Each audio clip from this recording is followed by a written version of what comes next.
It's the Butch and Sundance Show. Now, the White House says it is looking into the mysterious string of disappearances and deaths of at least 10 high-profile American scientists. Now, many of them tasked with studying UFOs or nuclear research. All of them have either died or mysteriously vanished. There are now 10 American scientists who have either gone missing or died since mid-2024. They all reportedly had access to classified nuclear or aerospace material. Is anybody investigating this to see if these things are connected? I've seen the report, Peter. I haven't spoken to our relevant agencies about it. I will certainly do that and we'll get you an answer. If true, of course, that's definitely something I think this government and administration would deem worth looking into. Based on what you've been briefed, what do you think is happening here? And do you think that this is connected or totally random? Well, I hope it's random, but we're going to know in the next week and a half. I just left the meeting on that subject, so pretty serious stuff, but we're going to be now. Hopefully, I don't know, coincidence, if you whatever you want to call it, but some of them were very important people. Watch this carefully, guys, because what looks like random headlines starts lining up in a way that's just hard to ignore. And stay with us until the end, because the connection we found between these missing scientists and Bob Lazar is a lot stranger than you think. Amy Eskridge, she worked on anti-gravity and exotic propulsion research. She died in 2022 from an alleged suicide after warning people that my life is in danger. Because I've had multiple, both protective and threatening interactions with various agency affiliations, whatever. You have William Neil McCasland, a former general who oversaw classified space and defense programs, and he was very closely linked to UFO discussions. He was reported missing in 2026 after experiencing mental fog. Urgent hunt for a retired Air Force general who vanished nearly 3 weeks ago. The FBI is now helping local authorities in the search for William Neil McCasland. Investigators say the 68-year-old former general had some sort of brain fog before he disappeared, but they stress that he was not cognitively impaired. There's no indication, and we are not putting forward, that Mr. McCasland was disoriented, confused. Arguably, he would still be the most intelligent person in the room that any of us would be in. Highly intelligent, highly capable. But that information was given to us early on, and out of an abundance of caution, we escalated to a silver alert.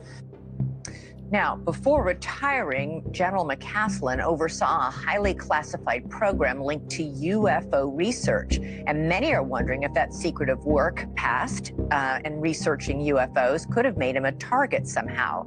Then there's Monica Jacinto Reza, an engineer at NASA's Jet Propulsion Laboratory. Disappeared while hiking. Still missing. Former colleague of General McCasland's, who also disappeared, also under strange circumstances last summer. Is it all a coincidence? Let's go to Alex Capriello, live in Albuquerque, New Mexico. Alex, what are you hearing about not one, but two disappearances? Yeah, very strange, Elizabeth. We've been spending the day digging into this missing persons case of Monica Reza. She vanished off the face of the earth about 9 months ago, last seen hiking in the Los Angeles forest with a companion. By all accounts, everything seemed normal that day. She was about 30 feet behind that person she was hiking with, smiling and waving. He turned around. Next thing you know, she was just completely gone. Rescue teams spent days looking for her, but actually never recovered her body. But what's so interesting about this story, Elizabeth, is that she is essentially connected with General McCasland right here in New Mexico. She's an aerospace engineer, and she developed a special metal that was used in rockets. It was a project that the U.S. government funded and something that was overseen by the general. And now, all within less than 1 year, both of them have essentially vanished off the face of the earth. A massive cluster of unknown flying objects was spotted near Wright-Patterson Air Force Base, the same Air Force base whose research lab was led by General William Neil McCasland. You got Anthony Chavez, worked nuclear research at the Los Alamos National Laboratory. He vanished from his home, left behind his wallet, his keys, and his phone. Atlanta, but was retired at the time. Now, there, of course, are all sorts of theories floating out there about their connections to nuclear weapons, aerospace, even UFOs, at least. Are our adversaries looking to kidnap people with high security clearances when they're by themselves? It's possible. Melissa Casillas had an administrative role at Los Alamos National Laboratory. She disappeared after being seen walking alone on a highway without any belongings. He worked at Los Alamos National Lab as an administrative assistant. Steven Garcia was linked to National Defense Systems. He's been missing since 2025. He left home carrying a handgun and abandoned his personal items. He reportedly worked at the Albuquerque branch of Kansas City National Security Campus, which handles the non-nuclear components of nuclear weapons, according to their website. Multiple reports say he kept track of those assets, but we have not heard back from the facility itself to confirm that. Nuno Loureiro, nuclear science and plasma physics, which, in case you don't know, is related to fusion and defense tech. He was shot and killed at home, confirmed homicide. A 47-year-old physicist and fusion scientist was shot Monday night at his home near Boston. He was taken to a hospital where he died from his injuries. Now, the prosecutor's office says, as of last night, there are no suspects in custody, but they have labeled this a quote-unquote homicide investigation that is active. And you can see the photo of the victim right there on your screen. Carl Grillmeyer did space research for NASA, JPL, and astrophysics. He was shot and killed outside his home. Grillmeyer's work spans decades, degrees, and achievements with specific breakthroughs in the study of stellar streams. He made numerous scientific discoveries. While at Caltech, he worked for the Spitzer Science Center, and in 2011 was awarded the NASA Exceptional Scientific Achievement Medal. Jason Thomas, reportedly tied to scientific and the technical field, found dead in a lake months after going missing. It appears the body of a Wakefield man missing since December has been found in a lake, Lake Quannapowitt. Jason Thomas left his home on December 12th and then never returned. This afternoon, a detective searching the area spotted what appeared to be a body in the water of the once frozen lake. The DA says the clothing suggests that it is Thomas. The medical examiner will determine an official identity and the cause of death. Frank Maywald was a senior NASA JPL engineer. He died in 2024, but there are limited details around his death. There was no autopsy noted. He was a senior scientist at NASA's Jet Propulsion Lab, focused on advanced satellite systems, and he died nearly 2 years ago, but his cause of death has never been made public. There were 10 scientists, and then there were none. So how does this connect to Bob Lazar?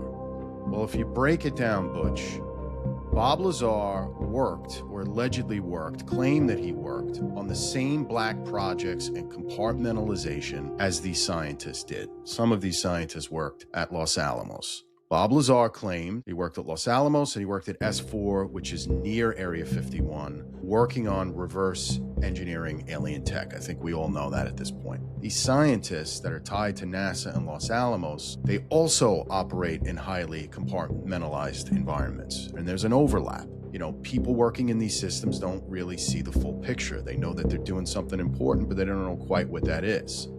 They only know what their piece is. And some of these scientists gave clues that suggest that the piece that they were working on, that they dedicated their lives to, made them nervous, or even felt that their lives may be in danger. And that's exactly Bob Lazar's core claim. That's right, Sundance. And Lazar's story centers on element 115, now known as Moscovium, as a fuel source for the alleged craft that he was working on. And Los Alamos National Laboratory is one of the top facilities in the world for nuclear material research, advanced physics, classified energy systems. I think the connection here is, if something like Lazar described did exist, Los Alamos is the kind of place where it would intersect with, it's not proof, but it's the same scientific ecosystem that these 10 people were involved with. These individuals did have connections to MIT and Caltech, which is where Bob has said he has attended schools as well. So here you have several scientists that vanished suddenly. They left all their belongings behind. They worked on sensitive government programs. And Bob Lazar has repeatedly said that people involved in these programs are monitored, they're controlled, and they are expendable. Real pattern echoes the risk that Bob Lazar tried to get out there. Again, it's not proof, but it's alignment to what Bob said. Lazar talked about underground bases, isolated teams, reverse engineering. I think that, classified programs like that are deeply siloed, and they're typically hidden within legitimate institutions like NASA or the lab at Los Alamos. What Bob described isn't crazy. It's just, it does mirror how black programs actually operate. 100%. So the clearest, closest overlap between these missing scientists and Bob Lazar, the biggest connection, is William Neil McCasland. He's linked directly or indirectly, depending upon your source, to UFO discussions, UFO disclosure. He's tied to a plethora of classified and aerospace oversight projects. In UFO circles, I mean, the guy's basically mentioned as someone who would have had visibility into programs like Bob Lazar described. You can argue with us and say, okay, that's circumstantial, but it's still interesting. It's a very interesting connection to Los Alamos that these two guys had. It is, and we did a deep dive on William McCasland's disappearance. Check out that video. Lazar claimed that after he was working on these alleged black projects, he feared for his life, he feared for his safety. He felt that people were trying to silence him. He said that him going public was intentional, and his logic was, if everybody knows my story, it's gonna be harder to make me disappear. You know, it seemed to kind of work out for Bob. To sum it up, there is no direct evidence connecting these missing scientists to Bob Lazar per se, but they all exist in the same world. The same classified research, the same compartmentalization programs, and the same technologies that the public has yet to see. Guys, if you enjoyed this video, please like and subscribe. It makes a difference. Stay prayed up, stay safe. We'll see you again. See you soon. It's the Butch and Sundance Show.